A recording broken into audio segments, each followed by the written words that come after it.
प्रिय छात्रों, पहले हम पाठ के शब्दार्थ पढ़ लेते हैं। उद्यमेन परिश्रम से, मनोर्थई मन की इच्छा से। आप भी मेरे साथ साथ संस्कृत शब्दों का उच्चारण करें। सिंह शेर, मृगहा हिरण पशु, दरिद्रता दीनता कृपणता। प्रिय वाक्य प्रदानेन प्रिय वचन बोलने से तुष्यंती संतुष्ट या प्रसन्न होते हैं। मानवः मनुष्य, तस्मात् इसलिए, वक्तव्यम बोलना चाहिए, वचने बोलने में, साधित उपयोग किया, भवेत होना चाहिए या होगा। अब हम अगले पेज पर दिए गए शब्दों के अर्थ को पढ़ लेते हैं। सार्थकः, सार्थकः का अर्थ है अर्थपूर्ण, प्रयोजन युक्त, मीनिंगफुल।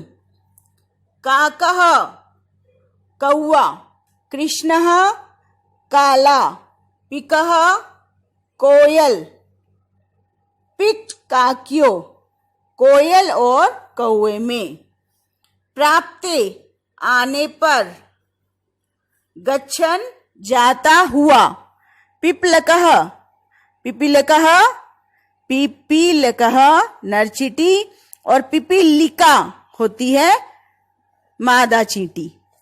याति जाता है, योजना नाम 4 कोसों का यानी लगभग 12 किलोमीटर। शतानी 100, अगच्छन न चलते हुए। वैन्तेय गरुड़, गरुड़ पक्षी। आपने मंदिरों में भगवान विष्णु को गरुड़ के ऊपर बैठे हुए देखा होगा, उनकी मूर्ति बनी हुई है कुछ मंदिरों में। वैन्तेय क्या है? गरुड़ पक्षी। प्यारे बच्चों, अब हम आपकी रुचिरा पुस्तक का पाठ 8 पढ़ेंगे। अष्टमः पाठ, पाठ 8। सुक्तिस्त्वकः, सुक्तियां, सुक्तियां क्या होती है? अच्छी बातें, जिनसे हमें कुछ अच्छी शिक्षा प्राप्त होती है, मोरल वैल्यूज हमें मिलती हैं। तो हम पहला पढ़ेंगे श्लोक। उद्यमेन ही सिद्ध्यन्ति कार्याणि न मनोर्थै, न हि सुप्तस्य सिंहस्य प्रविशन्ति मुखे मृगाः। उद्यमेन, उद्यम, उद्यम का अर्थ है परिश्रम, परिश्रम से ही सिद्ध्यन्ति सिद्ध होते हैं, कार्याणि सभी काम, न नहीं, मनोर्थै चाहने से, अर्थात परिश्रम करने से ही हम कार्य में सफल हो सकते हैं, केवल चाहने से नहीं। न ही सुप्तस्य सिंहस्य प्रविशन्ति मुखे मृगाः, जिस प्रकार सुप्तस्य सिंहस्य सोए हुए शेर के प्रविशन्ति प्रवेश करते, मुखे मुख में मृगाः हिरण, जिस प्रकार सोए हुए शेर के मुंह में हिरण अपने आप प्रवेश नहीं करते, शेर को भी शिकार करना पड़ता है, अपना भोजन स्वयं ढूंढना पड़ता है। उसी प्रकार अगर हम परिश्रम करेंगे तो हम सफलता जरूर पाएंगे। केवल अगर हम इच्छा करते रहे कि हमारे ये वाला काम हो जाए, हम कक्षा में प्रथम आ जाएं, हमें इनाम मिल जाए, ऐसे काम पूरे नहीं होंगे। हमें उसके लिए क्या करनी पड़ेगी?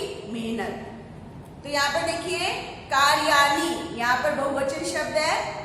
उद्यमेन तृतीया विभक्ति का एकवचन शब्द है और सिद्ध्यन्ति बहुवचन शब्द है। अगला देखिए, नेक्स्ट 2। पुस्तके पठितः पाठः, पुस्तक में पठित पढ़ा हुआ, पाठ पाठ, जीवने जीवन में, न एव 2 शब्दों से मिलकर बना है, न और एव। नहीं, साधित साधा गया, उपयोग में लाया गया, कि अगर पुस्तक में जो हमने पाठ पढ़ लिया उसको हम उपयोग में नहीं लाते हैं, किम भवेत तेन पाठे जीवने यो न सार्थक, तो उस पाठ का क्या लाभ जो जीवन में सार्थक नहीं किया गया। तो इस प्रकार हमें जो हम अच्छी अच्छी बातें हम पुस्तकों में सीखते हैं, हमें उसे अपने जीवन में अपनाना चाहिए, तभी वो सब सार्थक होगा। अगला देखिए 3rd।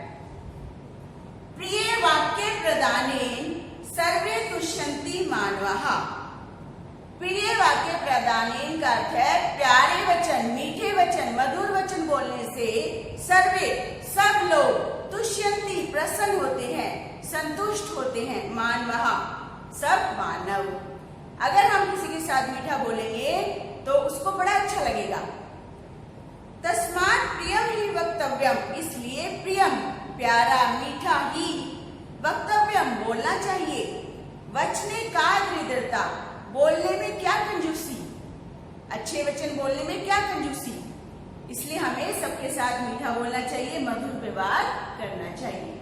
अगला देखिए 4, गच्छन् पिपीलको याति योजना नाम शतान्य अपि अगच्छन् वैन्तेयो अपि पदमेकं न गच्छति।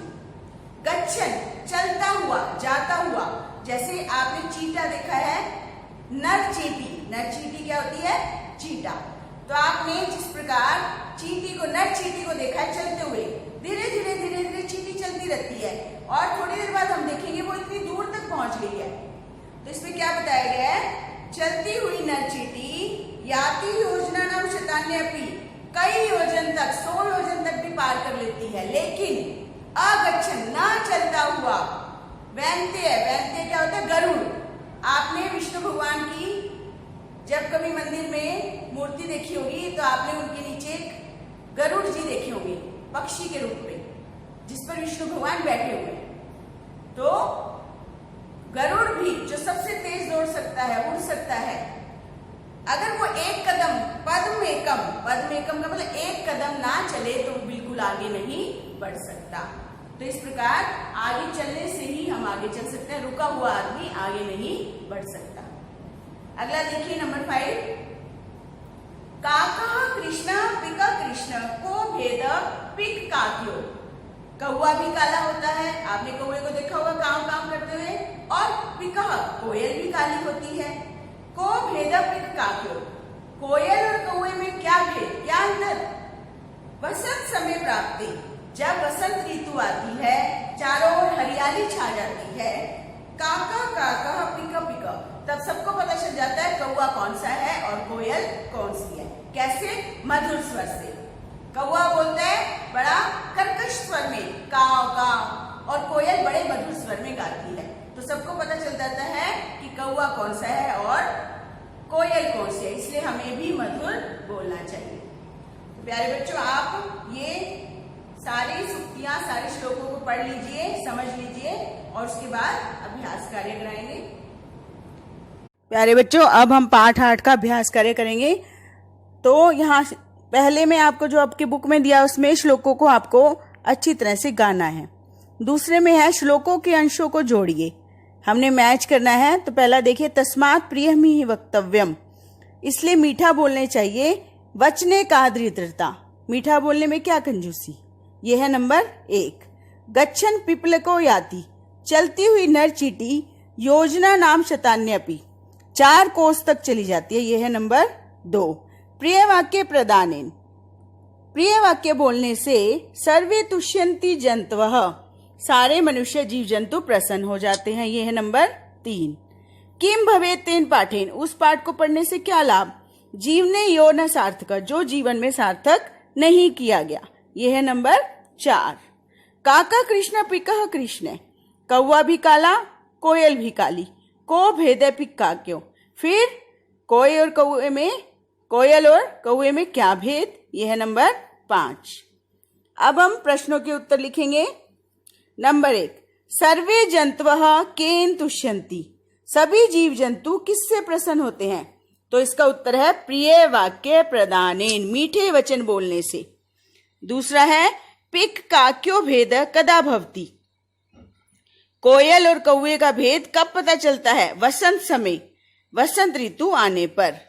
का गच्छन् योजना नाम शतान्य अपि याति, का गच्छन् कौन चलता हुआ 100 योजन यानी 4 कोस तक, 4 कोस कितने तक? 12 किलोमीटर तक याति पहुंच जाता है। पिपलकः नर चींटी। अस्माभि किम वक्तव्यम, हमें कैसा बोलना चाहिए? क्या बोलने चाहिए हमें? प्रिय वचनम, प्रिय वचन। अब है उचित कथना नाम समक्षम, नंबर 4 पर है अभ्यास कार्य। उचित कथनों के सामने हमने आम, आम का मतलब हाँ, और अनुचित जो गलत है उन कथनों के सामने, उन वाक्यों के सामने हमें न लिखना है। तो पहला देखिए, काका कृष्णा न भवति, कौआ काला नहीं होता। कौआ तो काला होता है, इसलिए हम क्या लिखेंगे? न, नहीं। अस्माभि प्रियम वक्तव्यम, हमें प्रिय बोलना चाहिए, मीठा बोलना चाहिए, ये सही है, इसलिए हम लिखेंगे आम। वसंत समय पिक काक्यो भेद भवति, वसंत ऋतु आने पर कौवे और कोयल का भेद पता चल जाता है, बिल्कुल ठीक है, इसलिए आम। वैन्तेय, वैन्तेय क्या होता है? गरुड़। गरुड़ जो है पशु है, नहीं, गरुड़ क्या होता है? पक्षी, इसलिए ये गलत है, इसलिए हम लिखेंगे न। वचने दृढ़ता न कर्तव्या, वचनों में दृढ़ता नहीं करनी चाहिए, ये बिल्कुल सही है। मीठे वचन बोलने में बिल्कुल कंजूसी नहीं करनी चाहिए। इसका क्या उत्तर है? आम, हाँ। अब है नंबर 5, मंजूषात समानार्थकानि पदानि चित्वा लिखत। मंजूषा से समानार्थक पद छांटकर, यानी पर्यायवाची शब्द छांटकर हमें लिखने हैं। तो वचने, वचने का अर्थ है कथने, वचन में। वैन्तेय अभी मैंने बताया क्या होता है? गरुड़, जो कि एक पक्षी है। पुस्तके, पुस्तक में, उसका पर्यायवाची है ग्रंथे। उद्यमेन, उद्यम क्या होता है? परिश्रम, तो हमें इसका पर्यायवाची मिल गया परिश्रमेन। पिकह, कोयल, कोकिलः भी कोयल। विलोम पदानि योज्यत, अगला अभ्यास कार्य है नंबर 6 पर। विलोम पदानि योज्यत, विलोम शब्दों को जोड़िए। अभी हमने पर्यायवाची किए नंबर 5 में।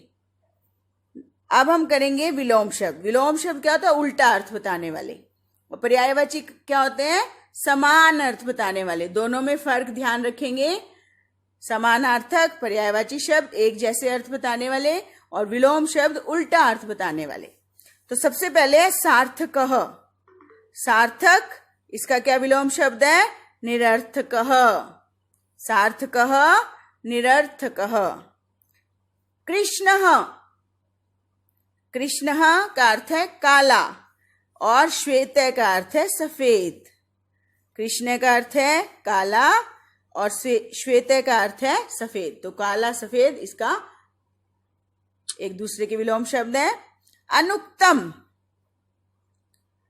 अनुक्तम, उक्तम, अनुक्तम बोलने से पता चल रहा है उक्तम, ये इसका विलोम शब्द। उसके बाद है गच्छति, जाता है, आगे लगा देंगे आता है। जाना और आना एक दूसरे विलोम शब्द है। इसी प्रकार जाता है गच्छति। जागृतस्य का विलोम शब्द है सुप्तस्य।